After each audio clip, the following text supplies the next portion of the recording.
नमस्कार, मी अनिल चव्हाण आणि आपण बघत आहात झेप मराठी। आपल्या कार्यक्रमाचं नाव आहे प्रश्न तुमच्या मनातला आणि आजचा आपला प्रश्न आहे लाचखोरांचे करायचे तरी काय। मित्र हो, नुकतीच नंदुरबार जिल्ह्यात एक संतापजनक घटना घडली। सार्वजनिक बांधकाम विभागातील विद्युत विभागाचे उपअभियंता नितीन दत्तात्रय इंगळे हे तब्बल 8 लाख रुपयाची लाच घेताना रंगेहात सापडले। खरे तर पूर्वी अशा घटनांना खळबळजनक वगैरे म्हटले जाईल, परंतु आता या घटना खळबळजनक वाटत नाही तर संतापजनक वाटतात। कुणी लाखो रुपये घेताना पकडला जातो, कुणी 300 रुपये तर कुणी 50 रुपयेही सोडत नाही।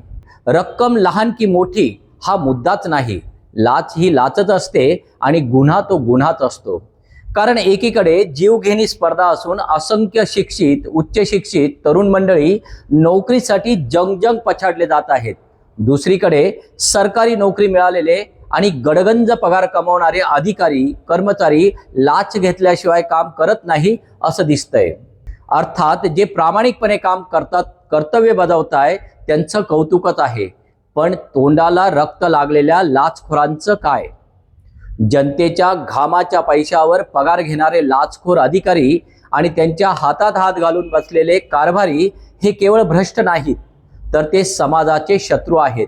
जनतेच्या विश्वासाचा गळा दाबून स्वतःच्या तिजोरी भरण्याचा हा निर्लज्ज उद्योग म्हणजे लोकशाहीच्या मुळावर घाला घालणारी किळसवाणी वृत्ती आहे। वास्तविक कार्यालये ही जनतेची सेवा करण्यासाठी असतात, पण लाचखोर अधिकाऱ्यांनी ती खंडणी वसूल करण्याची अड्डी बनवली। कायदा, नियम, फाईल, सही या सगळ्यांना पैशाचे मोल लावले जाते। जो लाच देतो त्याचे काम होते आणि जो प्रामाणिकपणे राहतो त्याला वर्षानुवर्ष फरफटत ठेवले जाते। ही व्यवस्था नाही, ही उघड अन्यायाची बाजारपेठ आहे।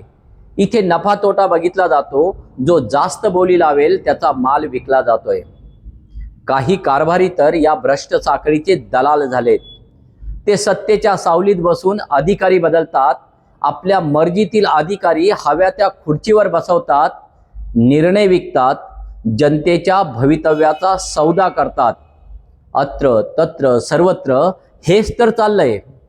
सर्वत्र लाचखोरीचा नंगा नाच सुरू आहे। आज लाचखोरी हा केवळ गुन्हा नाही, तर ती एक समाजाची विकृती बनली।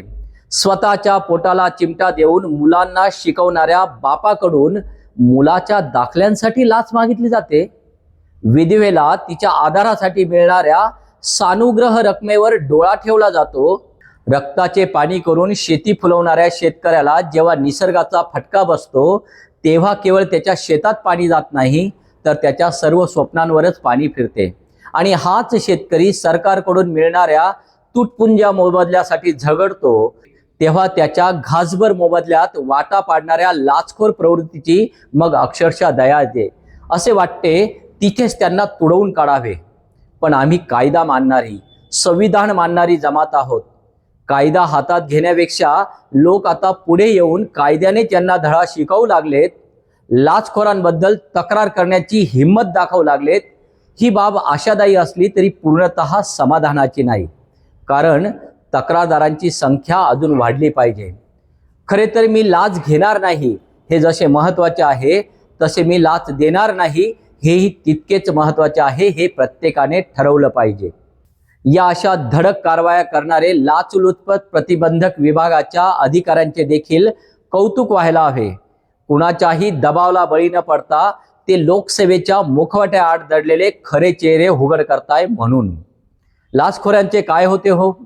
काही महिने निलंबन होते, चौकशीचा खेळ खेळला जातो आणि मग पुन्हा हे कामावर रुजू होतात।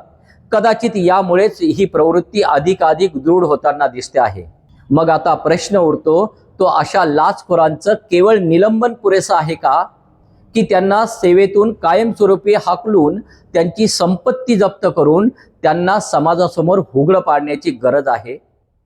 जागरूक नागरिक म्हणून आपल्याला काय वाटतं? आम्हाला कमेंट्स बॉक्समध्ये नक्की कळवा।